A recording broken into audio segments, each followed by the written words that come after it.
Olga, kas TikTokā ļoti populāra, veidoja video par to, ka krievi brauc uz Krieviju, bet latvieši lūdzās, lai tos ņem līdzi.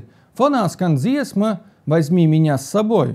Šī ir dziedātāja no Baltkrievijas Absent dziesma, un dziesma tapa, kad dziedātāja sievai piesprieda gadu brīvības ierobežošanu par sliktu komentāru Telegram par Lukašenko.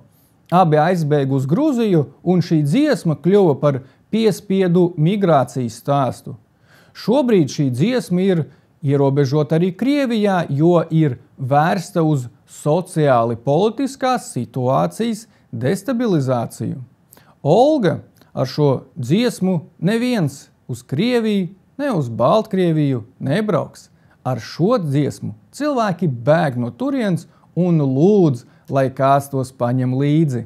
Cīnītāji ar režīmu, kas gvelž visu pēc kārtas, izmanto to cilvēku dziesmu, kas tiek sodīti par savu viedokļa brīvu paušanu.